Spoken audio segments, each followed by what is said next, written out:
যখন বাবরি মসজিদ ভাঙা হলো, তারপরে কলকাতা শহরে সন্ধ্যের পর কারফিউ জারি হয়েছে এবং দিদি প্রতিদিন সন্ধ্যে 6টা থেকে কলকাতার বিভিন্ন জায়গায়, সে পার্ক সার্কাসই বলুন, মেটিয়া ব্রুজি বলুন, কসবায় বলুন, তিলজলায় বলুন, সন্ধ্যে 6টা থেকে রাত্রি 11টা 12টা পর্যন্ত মমতাদি এক প্রান্ত থেকে আরেক প্রান্ত ঘুরে বেড়াতো। কারণ আমি সেই সময় যখনই কোনো ডিফিকাল্ট সময় আসতো, ইলেকশন আসতো বা অন্য কোনো ডিফিকাল্ট সময় আসতো, দিদি আমাকে ডাকতেন অফিসে বসার জন্য। যে অফিসটাকে এখন দেখছেন, প্রচুর লোক আছে, প্রচুর কিছু জিনিস আছে, আমাদের সময় অত কিছু ছিল না। আমি থাকতাম আর মানিকদা থাকতো, আর একটা টেলিফোন ভরসা।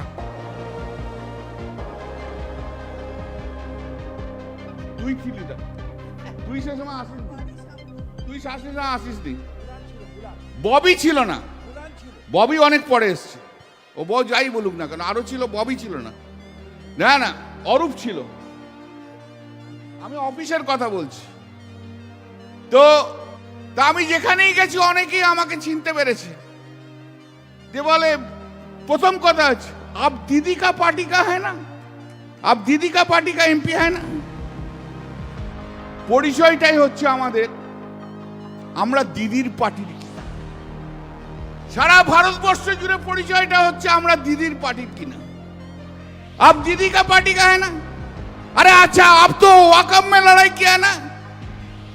अरे आप तो चुकित कित बोला ना? যেখানেই যায় সারা ভারতবর্ষ জুড়ে সেই জায়গা রয়েছে। কার জন্য? নেত্রী আমাদের মমতা বন্দ্যোপাধ্যায়।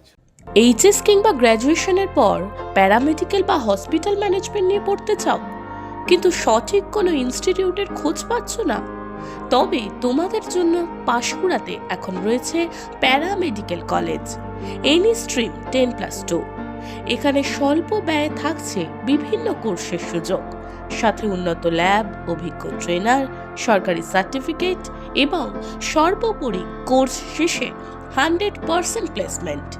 ঠিকানা পাঁশকুড়া রেলওয়ে স্টেশনের সামনে গৌরীয় মাঠের সন্নিকটে পালকো কমপ্লেক্সের দ্বিতলে। তাহলে আর দেরি কিসের? বিশদে জানতে এক্ষুনি যোগাযোগ করুন 9679997358 এই নম্বরে।